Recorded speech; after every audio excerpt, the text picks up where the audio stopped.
on a routine assignment, expecting to see only sand and rust. Instead, he found a presidential car that was never meant to be there. When the diver opened the trunk, what was inside terrified him. Subscribe to the channel and write in the comments where you're watching this video from. He had never thought of himself as a discoverer. That word belonged to people who searched for something with intention, with hunger, with a clear image in mind of what they hoped to find. His work had always been different. He descended not to uncover wonders, but to inspect, to verify, to confirm what already existed or what was assumed to be there. Pipelines, submerged pylons, forgotten debris from construction projects long completed and even longer forgotten. The seafloor, to him, was not a place of mystery, but a place of records, a silent ledger where the consequences of human decisions settled and stayed. Years of diving had trained his body to move without drama. Every gesture was economical, every motion deliberate. Panic wasted oxygen, curiosity wasted time. At depth, discipline mattered more than emotion. He trusted procedures, not instincts, and that trust had kept him alive in places where light barely existed, and pressure erased all romantic notions of exploration. The ocean was not interested in courage or fear. It responded only to physics. This particular assignment had arrived without urgency. A private consortium planned to lay a new communications line along a coastal shelf that had once served military purposes decades earlier. Before any drilling or anchoring could begin, the area had to be surveyed. The request was routine, almost dull. Scan the bottom, mark hazards, photograph large objects, report anything that might complicate construction. No mention of recovery, no hint of secrecy. Just another job, neatly folded into a calendar already crowded with similar ones. Still, there had been something in the briefing that lingered in his mind. Not a sentence, not even a word, but a pause. When the coordinator finished explaining the technical parameters of the dive, there had been a moment of hesitation, followed by a neutral remark that sounded almost careless. The area had seen unusual traffic in the past. Old things sometimes turned up there. Nothing dangerous, nothing valuable, just old things. The way it was said suggested the opposite, yet no clarification followed, and no questions were encouraged. He had learned long ago that depth was a form of separation. Once submerged, the surface world lost its authority. Political noise, historical narratives, public myths all dissolved into muffled irrelevance. Underwater, a sunken object did not carry a reputation. Steel was steel. Concrete was concrete. A wreck was only a structure interacting with corrosion, gravity, and time. Whatever meaning humans had once attached to it had no effect on how it decayed. As he entered the water, the familiar transformation began. The first meters swallowed sound. The last traces of surface light fragmented and thinned until they became a pale suggestion rather than illumination. His breathing settled into a steady rhythm, each inhale and exhale measured, mechanical, reassuring. The descent line guided him downward, a thin tether connecting him to a world that already felt distant. At depth, the water thickened visually. Suspended particles caught the beam of his lamp, turning it into a cone of drifting specks that moved with deceptive slowness. Time behaved differently here. Minutes stretched. Movements felt heavier. Thoughts simplified themselves, shedding anything unnecessary. He checked his instruments, adjusted his buoyancy, and continued forward, scanning the terrain below. The seafloor revealed itself gradually, a muted landscape of silt and scattered debris, shaped less by intention than by accumulation. Fragments of metal protruded at odd angles, remnants of forgotten equipment, or structures dismantled above and discarded below. Old cables lay half-buried like veins exposed by erosion. Nets drifted where they had snagged years earlier, ghostly and inert. Nothing unusual. Nothing unexpected. Then the shape appeared. At first, it did not announce itself as a vehicle. It was too large, too geometrically assertive to be natural, but its outline resisted immediate classification. Long, horizontal, with edges softened by corrosion and growth. He slowed instinctively, hovering at a careful distance, letting the beam of his light trace the contours without committing to an interpretation. Experience had taught him. As he moved closer, proportions emerged. The silhouette resolved into something unmistakably artificial, but not industrial in the usual sense.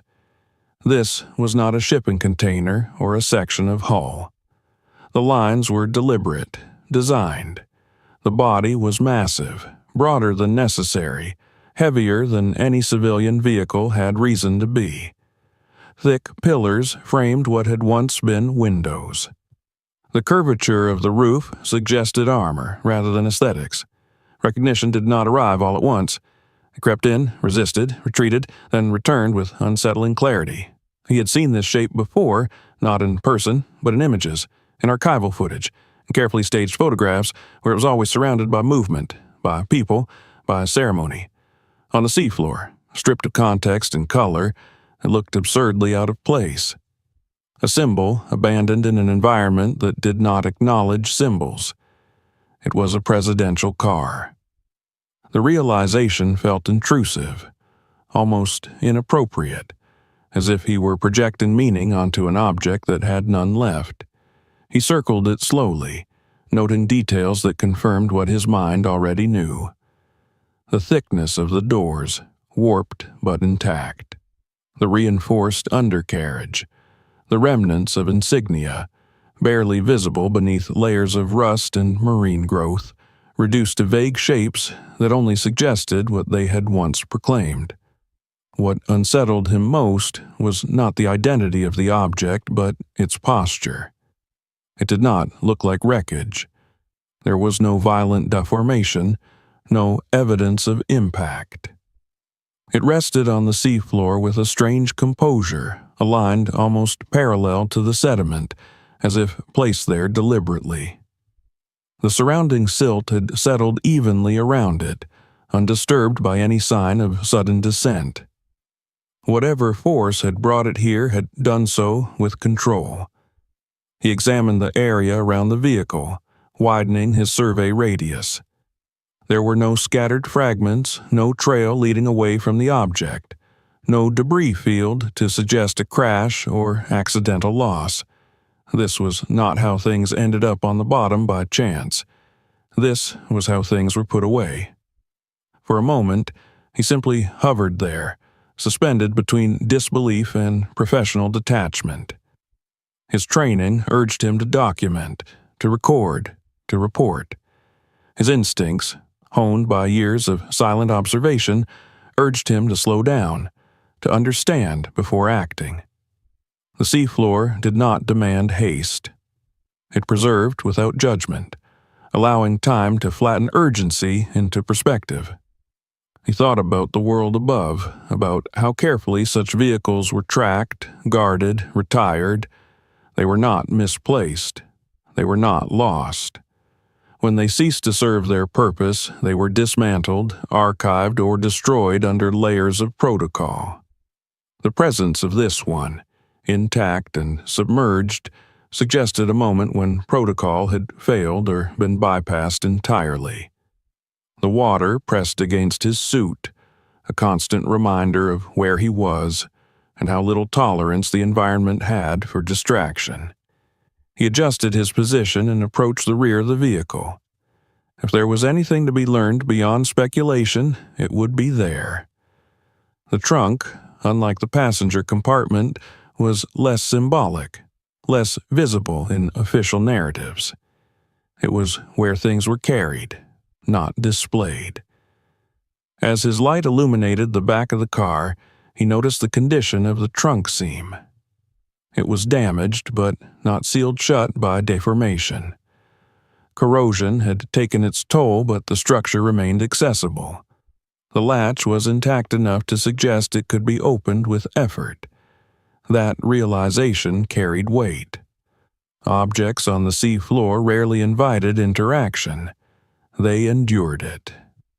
He hesitated, aware that this was the point where observation became intrusion. Opening the trunk would cross an invisible boundary, transforming a found object into a revealed one. He considered the implications briefly, not in terms of legality or consequence, but in terms of responsibility. Some things were lost because they were meant to be. Some things were buried not to be hidden forever, but to be removed from circulation. In the end, it was not curiosity that guided his hand, but consistency. His role was to assess, to understand hazards and anomalies. This was both. He positioned himself carefully, secured his footing against the soft sediment, and reached for the latch. The metal was cold, even through his gloves. It resisted at first, then yielded with a muted shift that sent a faint cloud of particles into the water. The trunk began to open, slowly, reluctantly, as if time itself objected to the disturbance. As the gap widened, darkness gave way to the beam of his light, and the first glimpse of what lay inside reached him. Not debris, not tools. He paused, aware that whatever he was about to see would not belong solely to the object anymore. It would belong to him as well. And with that understanding, the seafloor around him felt less like a workplace and more like an archive that had just been opened, page by page, after decades of silence. The trunk did not open fully at once. It yielded a few inches and stopped, as if the years had installed their own restraint, a quiet resistance born of corrosion and pressure. He did not force it further. Instead, he let the moment settle, allowing the disturbed silt to drift away and the water to clear. Patience was not a virtue down here. It was a necessity. Objects revealed themselves only to those willing to wait. He pulled back slightly, creating distance between himself and the vehicle, and began to examine the space around it with renewed attention. What he had seen already demanded context. The seafloor was not an empty stage, but a surface that recorded movement and disturbance with subtle precision. A violent arrival left scars. A careless drop left chaos. This place showed neither. The sediment around the car was evenly layered, gently contoured as if shaped by years of slow currents rather than a single disruptive event. There were no gouges, no radial marks, no evidence of an object tearing through water and slamming into the bottom. The vehicle rested as though it had always belonged there, its weight distributed calmly, its underside partially embraced by the silt. Marine growth clung to it in a way that suggested stability rather than trauma. This was not the posture of wreckage. It was the posture of placement. He moved methodically, circling the vehicle at a measured pace. His light traced the underside, revealing reinforced plates thicker than most civilian structures he had encountered. The armor bore the same quiet decay as the rest of the car, but even rust could not disguise its purpose. This machine had been built to resist force, not surrender to it. The irony was impossible to ignore. Designed to survive violence, it had been delivered gently into obscurity. As he examined the rear axle, he noticed remnants of hardware that did not belong to the car's original design. Faint outlines where brackets had once been attached, now eaten away, hinted at chains or cables that had been removed or had disintegrated over time. The placement of these remnants suggested control, not improvisation. Someone had taken care to lower the vehicle, to guide it into position, to ensure it would not drift or tumble during descent. He followed these traces outward, scanning the surrounding area for additional signs. A short distance away, half buried and almost indistinguishable from the sea floor, lay a dense block of material that looked out of place among the softer debris. Concrete, perhaps, shaped crudely but deliberately. It was too isolated to be construction waste, too purposeful to be natural. Its presence reinforced the impression that the car had not come alone. It had been accompanied, anchored, persuaded to stay. The realization shifted something in him. The discovery was no longer about improbability. It was about intention. Accidents could be explained away, archived, rationalized. Intentions demanded interpretation. They carried motive, fear, calculation. Whoever had sent this car to the bottom had not been improvising. They had been concluding something. He returned his attention to the vehicle itself, studying the doors, the windows, the seams. The glass had long since fractured, but the fractures were uniform, almost restrained, as if the pressure of depth had done its work gradually. There were no signs of forced entry, no pried panels, no chaotic damage. The car had been sealed, preserved in a way that bordered on ceremonial. The thought unsettled him more than any hint of danger. He had seen wrecks where the violence of their end lingered palpably, where twisted metal seemed to remember impact. This car remembered nothing of the sort. It was silent in a different way, withholding rather than screaming. He considered the broader implications. Presidential vehicles were not merely transportation. They were extensions of an office, Roland fortresses designed to embody continuity and authority. Every movement of such a car was logged, guarded, contextualized. To remove one from the surface world without record required access and cooperation at levels far beyond logistics. It required consensus, or at least silence. The absence of any official trace began to weigh on him. He knew enough about history to understand how carefully such objects were catalogued. Even retired vehicles were accounted for, their fates documented. Museums displayed them as artifacts of leadership, stripped of function but heavy with symbolism. Scrapping was done under supervision. Destruction was witnessed. Yet this one had. He found himself thinking less like a technician and more like a reader encountering an unfinished sentence. The car was a punctuation mark without a clause, a conclusion without a story. Its presence demanded explanation, but the seafloor offered none. It merely held. He hovered near the front, studying what remained of the emblem on the grille. The insignia had been almost entirely consumed by rust, its details blurred into anonymity. Only the faint geometry hinted at what it once proclaimed. It struck him that this erosion was not merely chemical. It was symbolic. Authority reduced to texture. Power stripped of its audience. For a moment, he imagined the car on land, surrounded by movement, by people whose lives orbited its passage. Cameras, security personnel, aides, bystanders. All of that noise had once been attached to this object. Now it existed without witnesses, its significance eroded not by scandal or revelation, but by water and time. He returned to the rear and focused again on the trunk. The partial opening seemed almost deliberate in retrospect, as if the vehicle itself resisted full disclosure. He widened the opening carefully, mindful of the fragile balance between corrosion and collapse. The metal creaked faintly, a sound that did not travel far in the water but resonated within him nonetheless. The interior of the trunk revealed order rather than chaos. The contents had shifted slightly over time, but they had not been thrown in haphazardly. This was not the residue of panic or haste.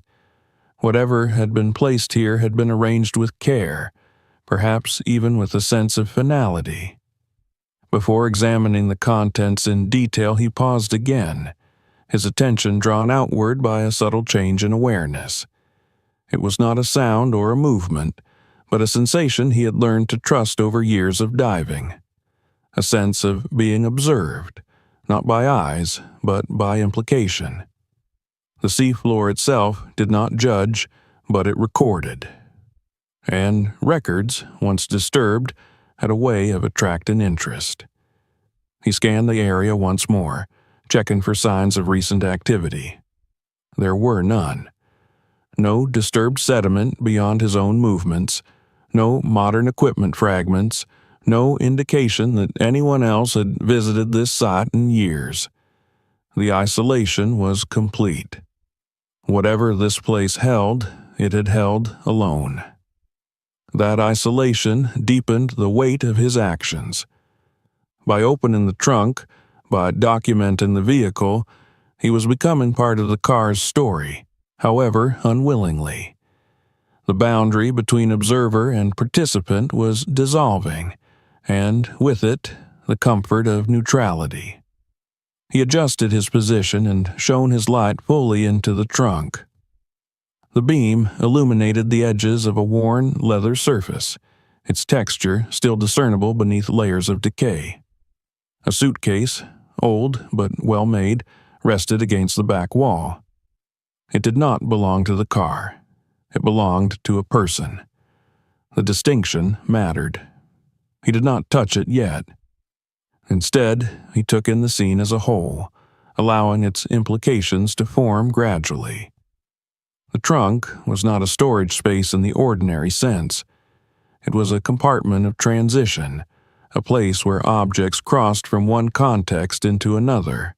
Here, that transition felt deliberate, almost confessional. The more he looked, the more the car began to feel less like a vehicle and more like a vessel.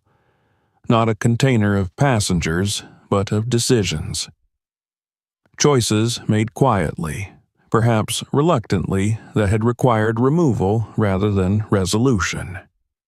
The seafloor had not claimed the car by accident. It had been chosen as the final custodian. He understood now that the question was no longer how the car had arrived here, but why it had needed to disappear so completely. What could not remain on land had been entrusted to water. What could not be explained had been allowed to sink. As he hovered there, suspended between the vehicle and the open water behind him, he felt the first true shift in the nature of the dive. This was no longer a survey. It was an encounter. The kind that did not end when one surfaced, because its meaning did not belong solely to depth. He knew that whatever lay inside the suitcase would not answer all the questions forming in his mind. But it would narrow them, sharpen them, perhaps make them dangerous. The car, without an owner, had waited long enough, and by opening it, he had accepted an obligation he did not yet fully understand. With a final check of his instruments and surroundings, he reached toward the suitcase, aware that the next chapter of the story had already begun, not on the surface, but here, in the quiet, where intention had been preserved more. He did not touch the suitcase immediately. Experience had taught him that the first impulse to reach forward was rarely the right one. Objects preserved by depth carried their own balance, one that could be disturbed too easily by haste. He held his position, allowing the water to settle again, letting the beam of his light rest inside the open trunk without intruding further. The darkness within did not feel empty. It felt contained. The trunk itself was larger than expected, deeper and more reinforced than that of any ordinary vehicle. Its interior lining, once designed to soften sound and absorb impact, had degraded unevenly, peeling back in places to reveal bare metal beneath. Yet, even in decay, the space retained a sense of order. Nothing had been thrown inside. Nothing had been abandoned carelessly. Whatever lay here had been placed with intent. When he finally reached forward, it was with a slow, measured motion, careful not to stir the silt that had gathered along the edges. His gloved hand brushed against the surface of the suitcase.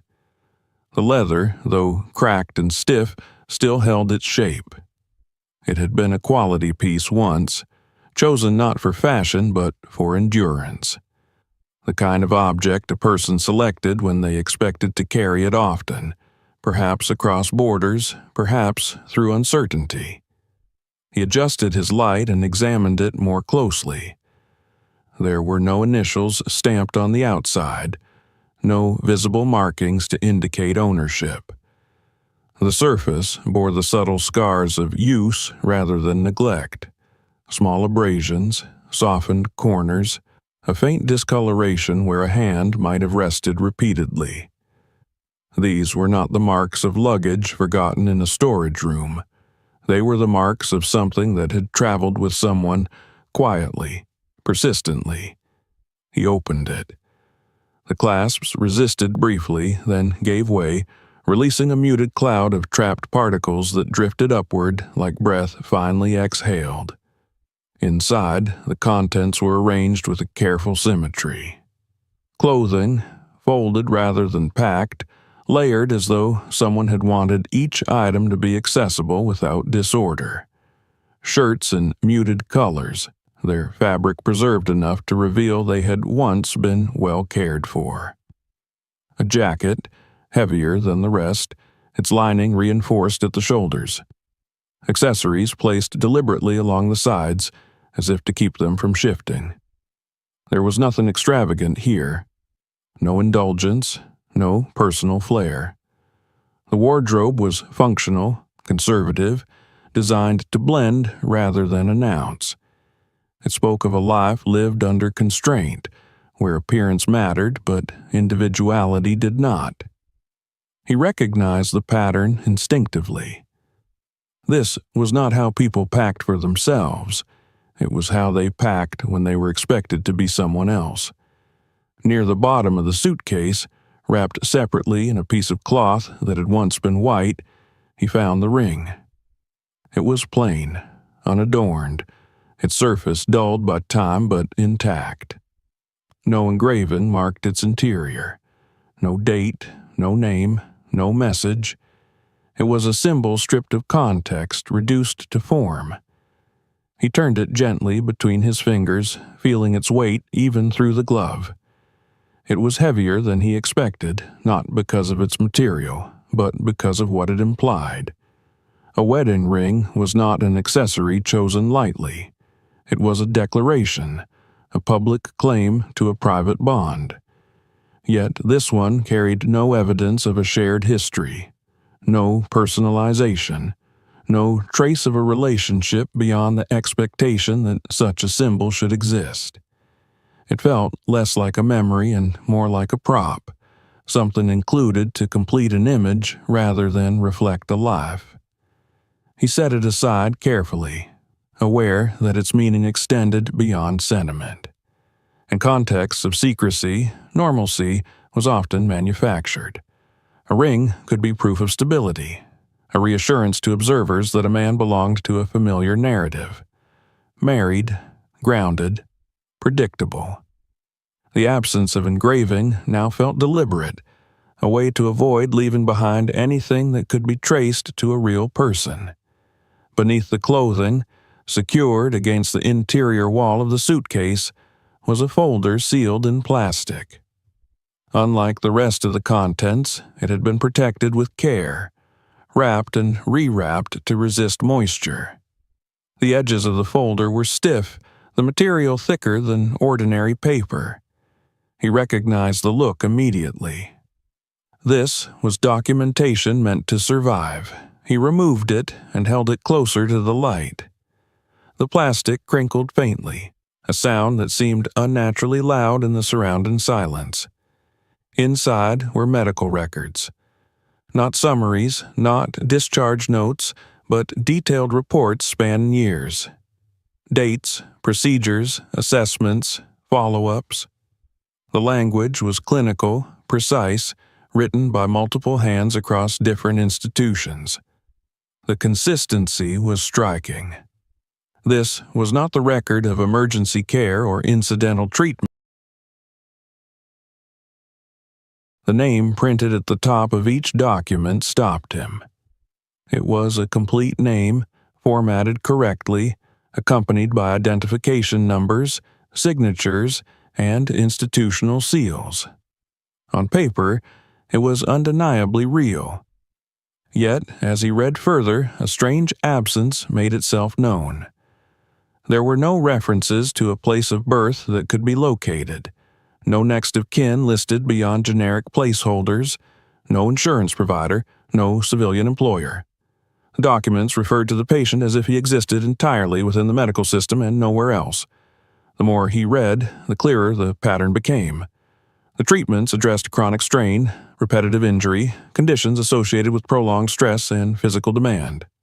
There were notes about posture correction, muscular compensation, vocal fatigue, occasional references to surgical intervention, followed by long periods of monitored recovery. This was not the medical history of a man who lived freely. It was the history of someone whose body was a tool. One detail stood out among the reports: repeated emphasis on facial integrity, maintenance of symmetry, careful documentation of minor changes that would have gone unnoticed in an ordinary patient. This was not vanity. This was preservation. The records read like instructions for sustaining an image over time, minimizing deviation, correcting even the smallest divergence from a predetermined standard.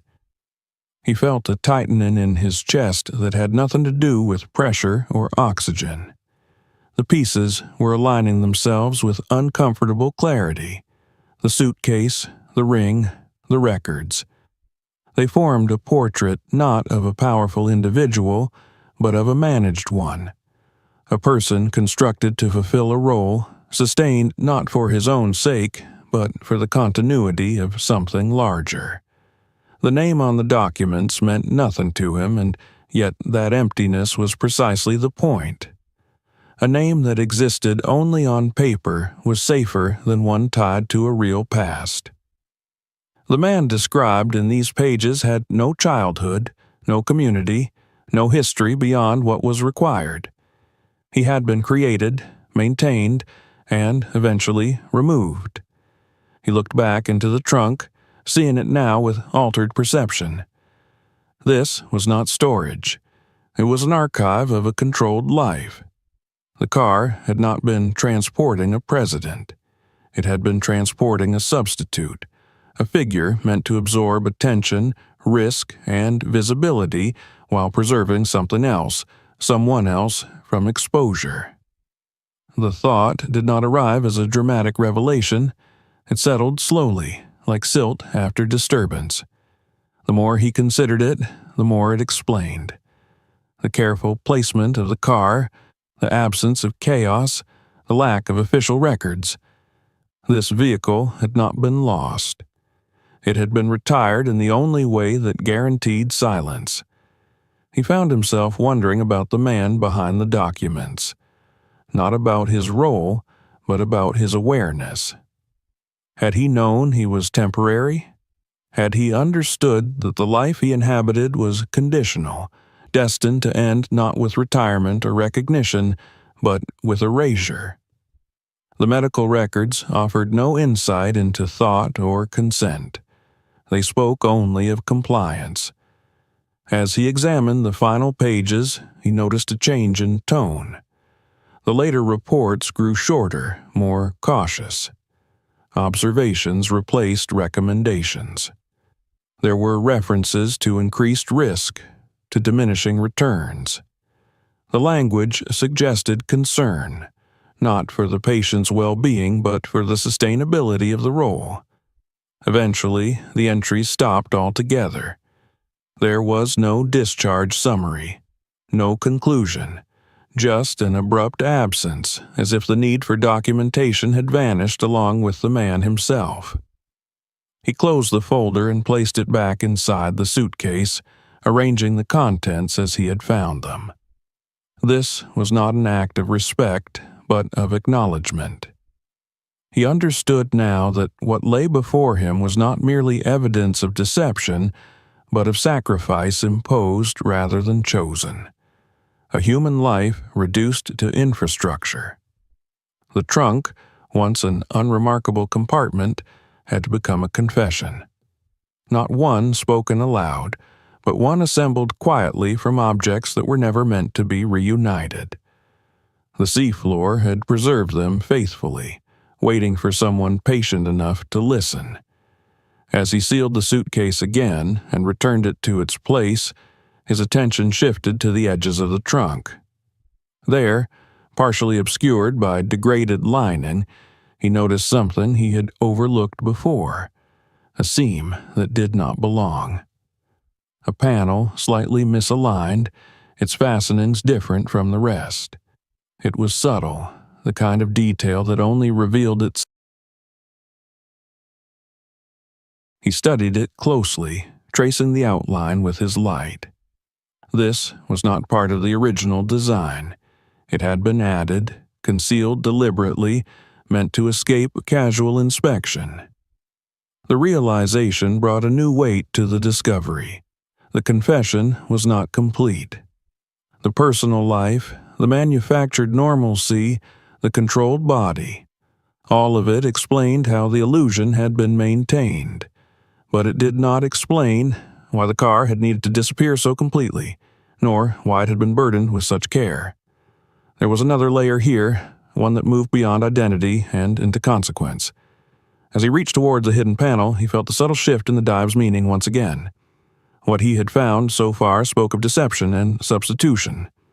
What remained might speak of motive, and motives, once uncovered, rarely remained contained.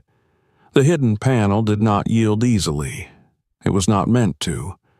Whoever had designed it had understood the difference between concealment and protection. This was not a casual compartment for convenience. It was an intentional silence built into metal. The fastenings were recessed, placed where the eye would slide past them without recognition, where fingers would not naturally probe. Even corrosion had struggled to expose it fully, as though time itself respected the decision to keep it closed. He worked slowly, adjusting his position to avoid stirring the sediment that had settled inside the trunk. Each movement was deliberate, measured against the risk of damaging what lay behind the panel. The water carried every careless action outward, turning haste into complication. He felt, more than thought, that whatever this compartment held would not tolerate violence. It demanded patience, the same patience that had allowed it to remain undiscovered for so long. When the panel finally loosened, it did so without drama. There was no sudden release, no cascade of objects. It opened just enough to reveal darkness behind it, a deeper darkness than the rest of the trunk, as if this space had been insulated not only from water, but from history itself. He directed his light inside and saw that the compartment was smaller than expected, narrow but deep, designed not for bulk but for density. Inside were no personal effects, no clothing, no symbols of normal life. Instead, he saw the unmistakable geometry of wealth reduced to function. Gold bars stacked with precise efficiency, their surfaces dulled but unmistakable. They bore no markings, no national stamps, no serial numbers. Their anonymity was complete. Nearby, secured in padded sleeves, were small containers holding stones that caught the light even through layers of grime. Diamonds, selected not for beauty but for value per gram, for portability, for discretion. Alongside them lay a second folder, thinner than the medical records but heavier in implication. Its cover was plain, its pages bound with a care that suggested frequent handling. He removed it gently, knowing that paper this old, even protected, could be fragile. As he opened it, he felt the narrative of the trunk shift again, expanding beyond the life of a single man into the machinery that had required him. The documents inside were not explicit confessions. They did not declare crimes or name conspirators. Instead, they spoke in the coded language of bureaucracy, where meaning was distributed across references and omissions.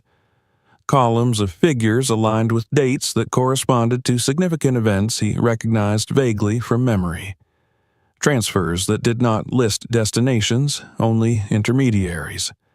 Authorizations signed not by names, but by roles. The pattern was unmistakable. This was a financial shadow, a ledger of actions conducted outside formal oversight. He began to understand the scope of what he was seeing.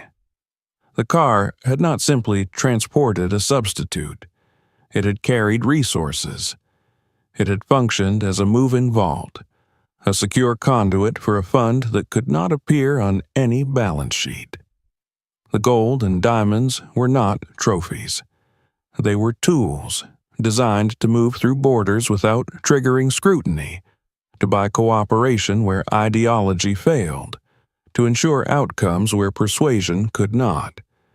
The presence of such wealth reframed the medical records entirely.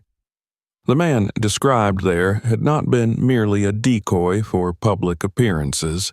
He had been an operational asset, a figure whose physical presence legitimized movements that would otherwise have drawn suspicion. His face, his posture, his existence had been leveraged to move money, to authorize transactions that required the illusion. As this realization settled, another followed with equal force. If the car had been used to transport both the man and the funds, then its disappearance marked more than the end of a role. It marked the termination of a system. Something had gone wrong, not in the abstract, but concretely enough to require erasure. He returned his attention to the medical documents, now viewing them through a different lens. The repeated procedures, the emphasis on recovery, the careful monitoring of stress. These were not acts of care, they were maintenance protocols. The man's body had been kept functional not for his sake, but to ensure the uninterrupted operation of the mechanism he supported. The later reports, with their cautious language and narrowing options, took on new meaning. The diminishing returns were not only medical, they were operational. A substitute could only endure so much before the risk of exposure outweighed the benefits of continued use. At some point, the system would have faced a choice: replace him or remove him. The absence of any transition documentation suggested the latter. He imagined the final phase not as a dramatic confrontation, but as an administrative conclusion. Decisions made in quiet rooms, justified with phrases about stability and necessity. The man, whose name existed only on paper, would not have been consulted. He would have been reassigned, relocated, retired in a way that left no trace.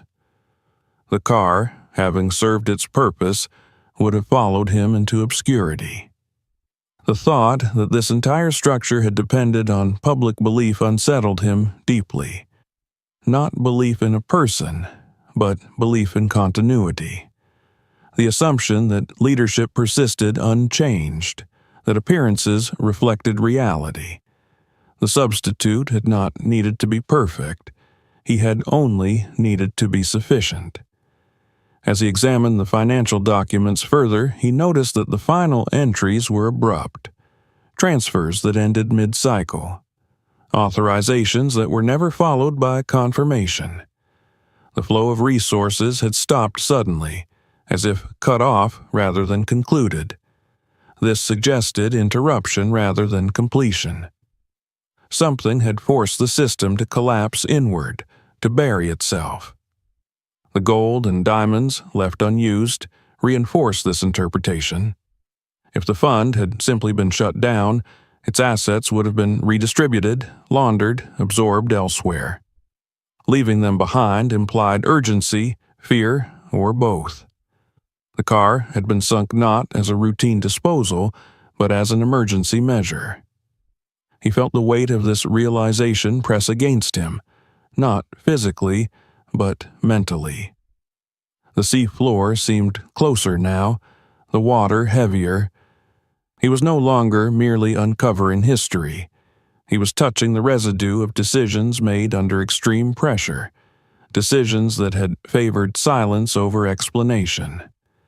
The man who never existed had been both indispensable and disposable. His life had been engineered to fill a void, then erased to preserve the illusion that the void had never existed at all. The car, stripped of its official narrative, had become his unmarked grave. He closed the folder and replaced it carefully in the hidden compartment, arranging the contents as he had found them. This was not an act of concealment, but of respect for the integrity of the record. He understood now that the truth here was not contained in any single document or object. It existed in the alignment of all of them, in the pattern they formed when viewed together. As he secured the panel again, restoring the trunk to its outward appearance, he felt a shift in his own role. He was no longer simply a witness. He had become a custodian of knowledge that did not want to surface. The seafloor had held it in silence for decades, not because it was forgotten, but because it was too destabilizing to be acknowledged. He glanced once more at the suitcase, at the ring, at the sealed medical records. They represented a life lived in shadow, a human cost absorbed quietly by a system that valued outcomes over individuals. The weight of that understanding settled into him, heavy and unyielding. As he prepared to close the trunk, he became acutely aware that the story did not end with the man's erasure. The financial apparatus he had uncovered extended beyond him, beyond the car, into networks that might still exist in altered forms. The truth he now carried was not static. It had momentum.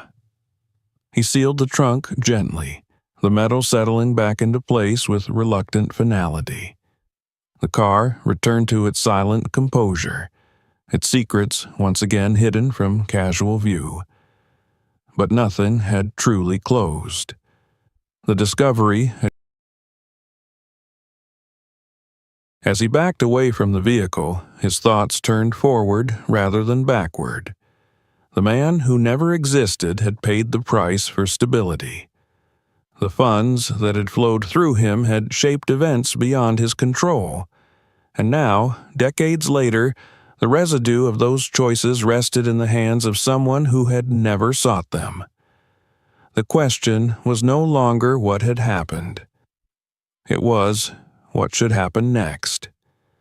He remained motionless for a long moment after sealing the hidden panel, suspended in the water as if the weight of what he had learned required physical stillness to settle properly.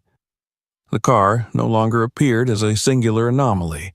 It had become a node in a system, one point in a network of movements, decisions, and transactions that extended far beyond the reach of the sea floor. What lay hidden inside it was not merely evidence of deception, but proof of circulation. Power, he understood now, did not only travel through speeches, laws, or visible authority. It traveled through routes that were never mapped, through currencies that left no trace, through hands that never appeared in official photographs. He reopened the concealed compartment, not out of doubt, but out of necessity. Understanding required repetition. He studied the gold bars again, their dull surfaces absorbing the beam of his light without reflection. Gold usually carried an aura, a sense of spectacle or temptation. But here it felt stripped of meaning, reduced to density and mass. Without markings, without provenance, it was wealth that could belong to anyone and therefore to no one. This was gold designed not to impress, but to move. He lifted one carefully, gauging its weight. Even through his gloves, the heaviness was unmistakable, compressing meaning into physical form. Each bar represented not luxury, but leverage. It could pass through borders, hands, and conflicts without explanation. It could purchase silence, accelerate cooperation, erase resistance. It was money that never needed to be justified because it was never meant to be seen. The diamonds reinforced that understanding. They were not large or ornamental.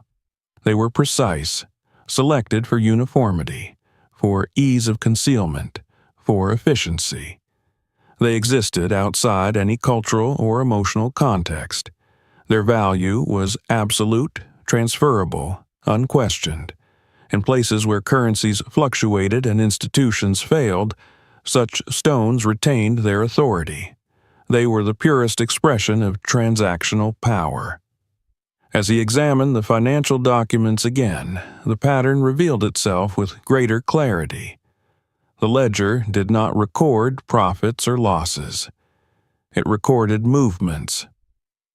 Resources shifted from one point to another, facilitated by intermediaries whose names were either abbreviated or replaced by codes. The language avoided specificity, relying instead on consistency. Once the logic was understood, the meaning became unavoidable. This was not corruption in the casual sense. It was infrastructure. He recognized dates tied to moments he had once watched on screens without context, political crises framed as sudden, inexplicable turns. Operations justified after the fact with vague explanations. The ledgers suggested that outcomes had been prepared long before they were announced. Money had flowed quietly ahead of events, shaping conditions so that when decisions were revealed publicly, they appeared inevitable. The realization carried an unsettling implication. The substitute, the man whose body had been maintained with such clinical precision, had been a visible anchor for invisible currents. His presence legitimized movements that were already in motion. The car had been the bridge between appearance and action, between the symbolic and the operational. This reframed the entire narrative of disappearance. The system had not only lost its figurehead, it had lost its conduit. Without the illusion of continuity, without a body to carry authority through space, the machinery could no longer function seamlessly. The abrupt end of the financial records reflected that collapse. Once the conduit was gone, the flow stopped. He began to sense the magnitude of danger embedded in this knowledge. These funds were not historical artifacts. They represented a method, a way of operating that could be revived, repurposed, or replicated. The individuals involved might have aged, retired, or died, but the logic remained intact. Anyone who understood it could attempt to rebuild it. The car, then, had been sunk not only to erase the past, but to prevent the future. By removing the physical nexus where identity, authority, and untraceable wealth intersected, those responsible had attempted to sever the system at its most vulnerable point. It was an act. That understanding shifted his sense of responsibility again. If the car had been meant to disappear completely, then its rediscovery was not neutral. It reintroduced a possibility that had been deliberately closed.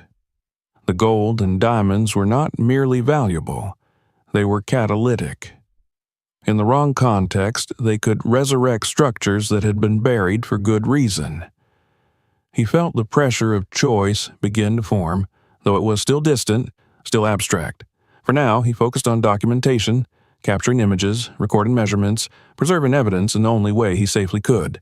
Each action was taken with restraint, aware that excessive interference could destabilize what remained intact. Yet, even as he worked, a new awareness crept in. The dive no longer felt isolated. The silence of the seafloor began to feel conditional, as if it persisted only so long as no one else knew what rested here. He scanned the surrounding water again, not expecting to see another diver or a vehicle, but searching for signs of disturbance, of recent intrusion. There were none. Still, the sense lingered. He understood then that danger did not require proximity. Information traveled faster than bodies. The moment this discovery was reported, catalogued, or even hinted at, it would attract attention from places that did not operate within ordinary constraints. The gold and diamonds would speak louder than the story of the substitute ever could. Wealth without origin was an invitation. The thought unsettled him deeply. He had spent his career in environments where danger was tangible, measurable, pressure, entanglement, equipment, failure. This was different. This was danger that began with knowledge and spread through implication. There were no gauges to measure it, no procedures to neutralize it completely. He replaced the contents of the compartment once more, securing them with the same care he had used earlier. The act felt ceremonial now, a deliberate restoration of balance.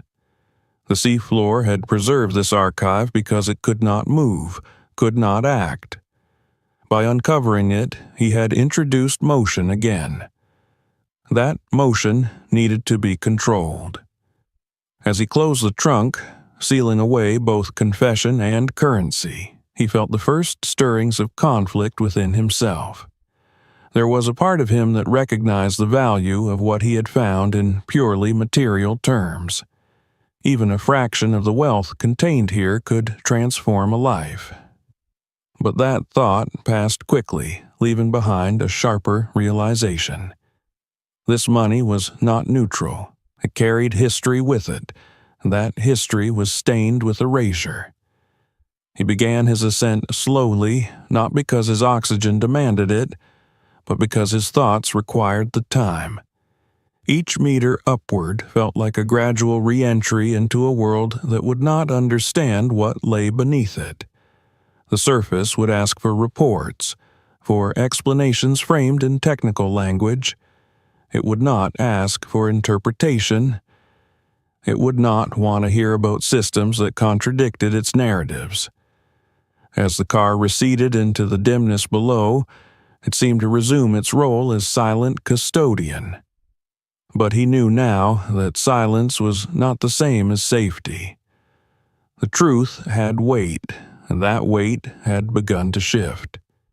By the time he reached the shallower depths, the question had sharpened into something unavoidable. The discovery was no longer about what had been done, or even about who had been sacrificed. It was about what should be allowed to continue. The money that was never counted had shaped history precisely because it had remained unseen. Now that it had been seen, the burden of choice was no longer abstract.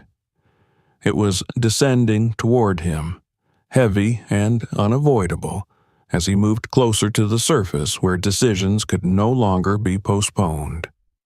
By the time he surfaced, the weight he carried was no longer confined to the pressure of depth or the strain of prolonged immersion. It had followed him upward, settling into his thoughts with a persistence that refused to dissipate in the open air. The ocean released him physically, but it did not release what it had entrusted to him. The truth, once encountered, behaved like a substance that could not be set down. It adhered, altered balance, demanded compensation. The deck of the support vessel felt unfamiliar beneath his feet. Sounds returned abruptly, sharp and intrusive, breaking the continuity he had inhabited below. Voices, machinery, the ordinary choreography of work resumed around him, yet he experienced it all as if through a thin barrier. He responded when necessary, performed the motions expected of him, but a part of his attention remained elsewhere, still hovering beside the car on the sea floor, still tracing the outline of decision. The initial debrief was procedural: coordinates, depth, condition of the site. He delivered what was required, omitting nothing that would compromise safety or violate protocol, yet offering no interpretation. The discovery of a large vehicle was noted, logged as an anomaly pending further assessment. No conclusions were drawn. No urgency was expressed. On the surface, the system functioned as designed, absorbing information without immediately assigning it meaning. That restraint, he understood, was temporary. In the hours that followed, subtle shifts began to register, requests for clarification that went beyond standard follow-up, questions framed casually, yet repeated with slight variations, as if testing for inconsistency. Interest that arrived without visible source.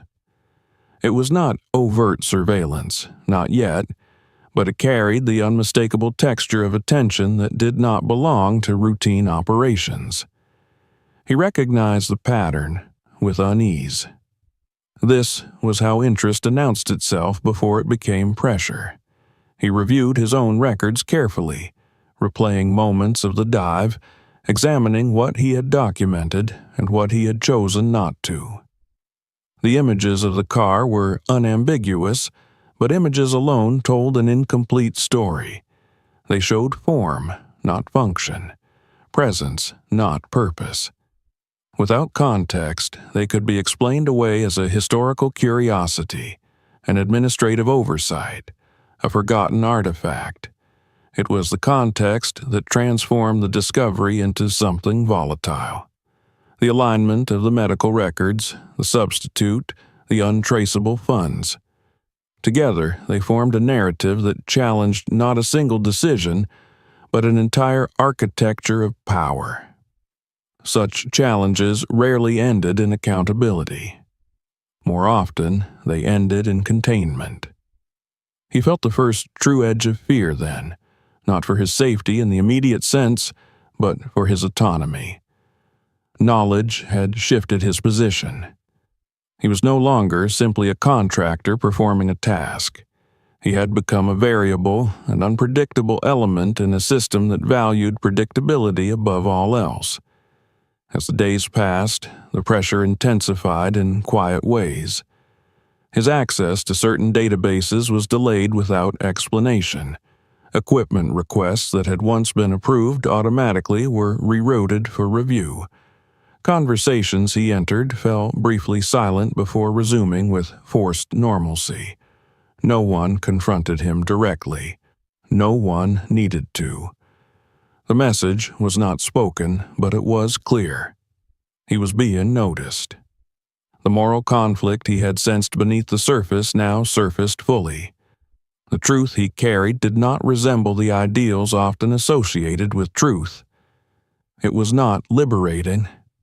It did not promise resolution or justice.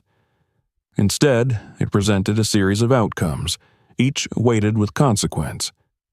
To reveal everything openly would fracture narratives that millions relied upon, not out of ignorance, but out of necessity. Stability was built on shared belief, and belief, once destabilized, did not reassemble neatly. Institutions would not fall gracefully. They would lash out, entrench, deflect. The damage would not be limited to those who had orchestrated the deception. It would ripple outward, touching lives far removed from the original acts. Yet to remain silent felt equally untenable. Silence would not erase what he had learned. It would simply allow the conditions that had made such a system possible to persist unexamined. Worse, silence could be interpreted as complicity. By choosing not to speak, he risked becoming another layer of concealment, another silent collaborator in a history of erasure. He considered alternatives: partial disclosure, controlled release, the creation of distance between himself and the information. Each option carried its own risks. Partial truths were often more dangerous than complete ones, inviting speculation without providing clarity. Distance could be misread as evasion. Control, once attempted, had a way of slipping from the hands of those who sought to impose it. The most unsettling realization was that the truth itself did not demand to be spoken. It had no moral imperative of its own. It simply existed. The responsibility lay not in its content, but in its handling. Like the gold and diamonds, truth could be catalytic. In the wrong context, it could empower the very forces it sought to expose. He returned repeatedly to the image of the car resting on the sea floor, silent and composed. It had not resisted its fate. It had accepted removal from circulation as the cost of preventing further damage. The substitute had not been granted that dignity. His life had been expended to maintain illusion. The system had chosen concealment over correction. Was there a way to honor that? The question haunted him. He found himself scrutinizing everyday interactions for signs of ulterior motive, reading too much into casual remarks, measuring silences. Trust became conditional, provisional. He understood then how systems of secrecy perpetuated themselves. They eroded the ability to distinguish threat from neutrality, turning every unknown into a potential risk. Late one night, alone with his notes, he reached a quiet conclusion. The truth could not be treated as a weapon, nor could it be buried entirely. It required a form of stewardship, not exposure for spectacle, nor concealment for safety, but placement. A way of ensuring that it existed beyond him, preserved accurately, yet insulated from immediate exploitation. This realization brought no relief, only clarity. He began to consider mechanisms rather than gestures, structures that could hold information without amplifying it, custodians rather than audiences, time as a buffer. He understood that such an approach would not absolve him of responsibility. On the contrary, it would bind him to a longer arc of consequence. But it offered something the other options did not: proportionality. The damage inflicted by the original deception had been disproportionate, sacrificing an individual to preserve an image. He would not repeat that error by sacrificing the present to correct the past. The pressure around him did not ease. If anything, it sharpened, as if those watching sensed his hesitation and grew impatient with it. He remained outwardly compliant, fulfilling his duties, offering nothing that could be construed as defiance. Internally, however, his course was set. The truth, he decided, would not be released into the world as an event. It would be anchored, preserved in a form that required deliberation to access. It would exist, undeniable and intact, but it would not be allowed to cascade unchecked through systems unprepared to absorb it. This choice did not feel heroic. It felt heavy, imperfect, necessary. He had not sought the role of arbiter, yet it had been assigned to him by circumstance. The ocean had revealed what it held, and in doing so had transferred custody. As he prepared for the final steps of that decision, he understood that the most difficult part was yet to come. Returning the car to silence, determining what should disappear and what should endure, would require action, not contemplation. The truth, once lifted, could not simply be dropped again without consequence. The dangerous cargo he carried was not the gold, nor the documents, nor even the story of the man who never existed. It was the knowledge that systems built on illusion did not collapse when exposed. They adapted. and whatever he chose to do next would shape not only the fate of a discovery, but the shape of what might follow it. The decision did not arrive with finality. It settled gradually, like sediment after a disturbance, each particle finding its place through patience rather than force. He understood now that any attempt to resolve what he had uncovered through a single decisive gesture would repeat the very logic that had created the deception in the first place. The system he had glimpsed had thrived on abrupt closures, on silences imposed quickly enough to prevent questions from forming. He would not add another such closure to the record. Instead, he focused on separation, not between truth and falsehood, but between consequence and impulse. The gold and diamonds were the most obvious danger, not because of their value, but because of their portability. They were leverage compressed into form, capable of reanimating structures that had been dismantled only by circumstance. Their continued existence in any accessible context was an invitation to repetition. The documents, by contrast, carried a different risk. They did not compel action by themselves. They required interpretation, patience, and a willingness to confront complexity. Their danger lay not in what they enabled, but in what they revealed. They were destabilizing only to narratives that depended on simplicity. He returned to the site under conditions that mirrored the first dive as closely as possible. Same vessel, same crew, same weather window. Familiarity was a form of camouflage. The ocean did not notice repetition, and neither, he hoped, would those whose attention had begun to brush against his work. The descent felt different this time, not because the environment had changed, but because his role within it had. He was no longer searching. He was concluding. The car awaited him with the same quiet composure, its outline unchanged, its posture unaltered by his earlier intrusion. It appeared almost patient, as if it had anticipated this return. He approached it slowly, aware that this encounter would be the last. There was no ceremony in his movements, no sense of. He opened the trunk once more and accessed the hidden compartment. The gold and diamonds were removed carefully, placed into containers designed for containment rather than transport. Their purpose now was neutralization, not recovery. He had arranged for their transfer into a process that would render them inert, stripped of anonymity, absorbed into systems where their origins would be examined rather than exploited. They would not vanish. They would be accounted for, transformed into something that could no longer circulate freely. This act did not feel like confiscation. It felt like disarmament. The documents required a different approach. He did not remove them. Instead, he duplicated them with precision, preserving not only their content but their context. Every mark, every sequence, every omission was recorded faithfully. The originals remained where they were, returned to their place within the car, shielded by depth and obscurity. The copies were sealed and entrusted to a framework designed to outlast individuals.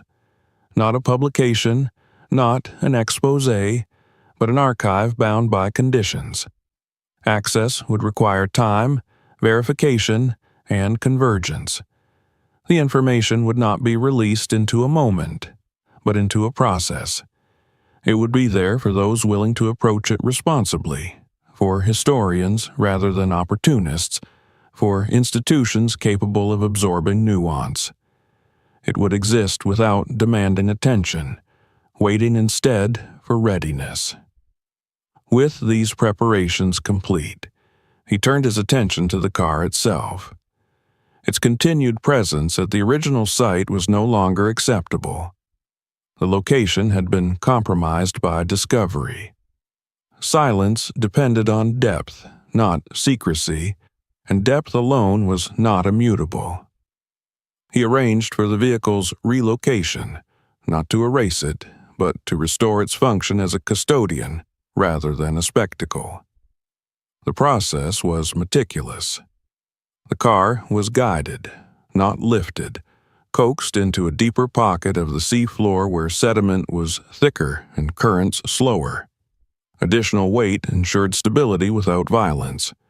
No markers were left behind. No trails were disturbed beyond what time would soon smooth over. When the car settled again, it did so as it had before, composed and final. As he watched it disappear into the dimness, he felt no triumph, only completion. The ascent that followed was unremarkable. That was its greatest success. There were no interruptions, no unexpected signals, no sense of pursuit. The ocean accepted the reconfiguration without protest. The archive was closed, not sealed forever, but placed back into a context that demanded patience. In the days and weeks that followed, the world resumed its familiar rhythms. The heightened attention he had sensed faded gradually, redirected by other anomalies, other urgencies. Systems that thrived on movement grew bored with stillness. He remained careful, measured, but no longer felt the same proximity of threat.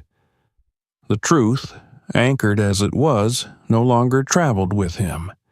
He returned to ordinary work, to dives that revealed nothing but corrosion and debris, to reports that described only what was expected.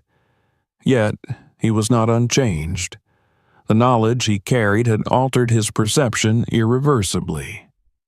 He watched public events unfold with a quieter skepticism, recognizing the architecture behind appearances without resenting it. He understood now that stability was not a natural state, but a maintained one, achieved through compromises that were rarely acknowledged. The memory of the man who never existed stayed with him most persistently, not as a symbol, but as a measure. A reminder of what systems demanded when continuity became more important than truth. The archive he had preserved ensured that this life would not be erased entirely. It would not be celebrated, but it would. From time to time, he thought of the seafloor as it had been before his discovery, an undisturbed ledger, indifferent and complete. It had been altered by his presence, but not diminished. If anything, its role had been clarified. It was not a grave. It was a repository, holding what could not yet be integrated into the surface world. He understood then that not all truths were meant to rise immediately. Some required depth to remain intact. Some needed silence not to conceal them, but to protect what they would one day illuminate. What remained on the seafloor was no longer a threat. It was a record, waiting. And above it, life continued, shaped subtly by forces unseen, sustained by agreements rarely examined. He accepted this not as resignation, but as maturity. The ocean closed over the archive once more, unremarkable and complete, and, in its quiet persistence, it offered the only resolution such a story could honestly claim. If this story made you question what lies beneath the surface, don't stop here. Subscribe now to see the next videos and explore other stories that reveal what history tried to hide. Share this video